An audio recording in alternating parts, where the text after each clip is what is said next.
An interesting piece that many of JP Morgan's clients are asking, or at least should be asking, is JP Morgan on my side?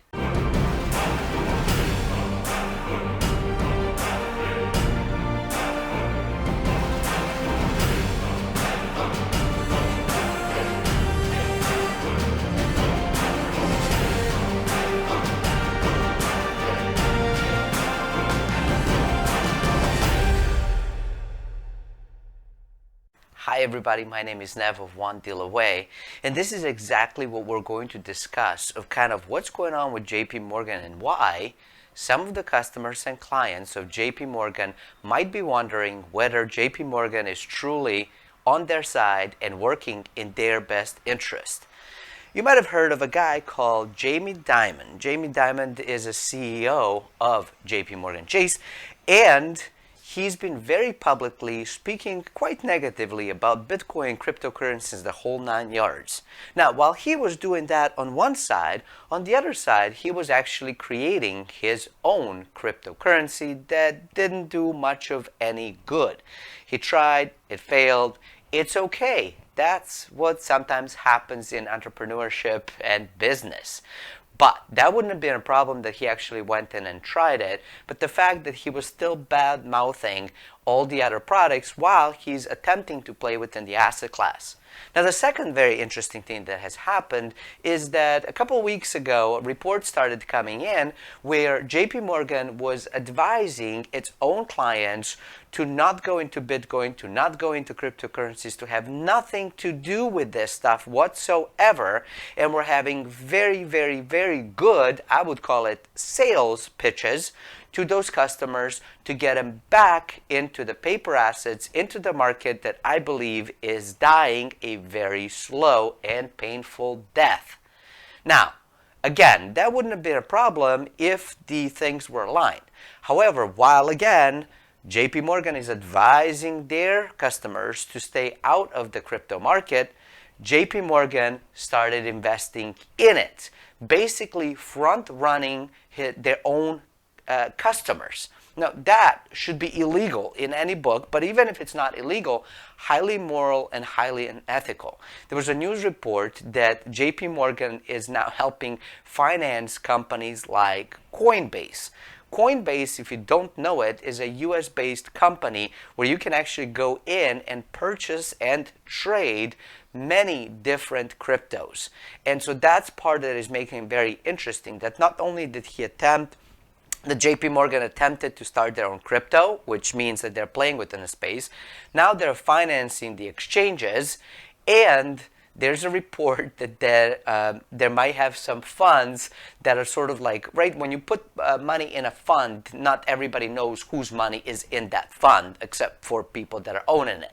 When a fund invests in something, it's just a fund that is investing. Nobody reports, here's the list of people who are in the fund that are making money or losing money from this particular thing. So there's some reports that there might be some money that JP Morgan has that is actually directly invested in Bitcoin. I haven't been able to confirm that, so it could be a rumor. So go ahead and drop down your point of view, whether that's true, whether it's not.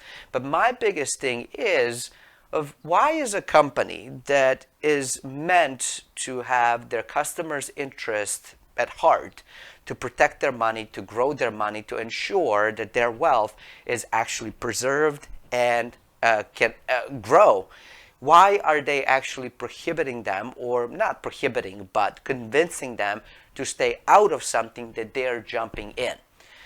Probability for that is, of course, the reason for it is greed, but probability for why they're doing that is because they're front running. And that basically means that if I know that something is really, really good and it's at a super, super low price, I'm going to jump in before everybody else. I'm going to tell everybody like, nah, this is really bad. You don't want this. Remember when you were a kid and teenager and you're sipping on your favorite drink or eating favorite food and your friend is like, is that good? You were like, no, man, it's horrible. And you keep on eating it. That's pretty much what's happening here. Now, What I do expect that is going to happen is that as the price of Bitcoin goes up, probably we're going to see another, well, not just another bull run, but we're going to see actually a bubble where, again, that puppy is going to do something like this. Now, this is kind of what's been happening, blah, blah, blah. Then we had March. We've recovered nicely. We're kind of chugging along. And if you look at Bitcoin over the long period of time, over the year, it looks something like this. This, when it trades in the channel, is the bull market, right? This is sort of what is sometimes known as a secular bull market, where it's kind of showing that, yeah, it's going up and down, but overall direction is going up. It's very easy to see. Go ahead and research it on your own, but take a look into this stuff, that there's a potential. And then there are people that are expecting, because of the halving, which is basically the reduction in the amount of Bitcoin that is being produced every single time that a block is being created. So it's basically the reduction in printing of the money, while the fiat, of course, has just gone. So that's kind of what's going on over here. And so there's that strong belief that the price of Bitcoin can go up in not just tens of thousands of dollars. Many people are expecting it to go up in hundreds of thousands of dollars. And so, yeah, it is wrong. I think it's illegal. But, you know, even if they are ruled as illegal component of the whole thing, they pay a small fine. They keep on going, because the amount of money that they can make through this puppy, that fine is just the cost of doing business. Personally, I think it's a bad business to bet against your customers and compete with them, preventing them from going in, front running them, and then going back and advertising when the price is super high, so then they can actually dump the stuff. That is highly immoral, highly potentially illegal. Let me know what you think, and let me know, are you with JP Morgan? And if you are you staying now that you know that they have been lying to you? Thanks for watching. Until next time, stay forever money blessed, and do remember, you are only one deal away. I want you to be happy. Don't you want to be happy? I want to be happy.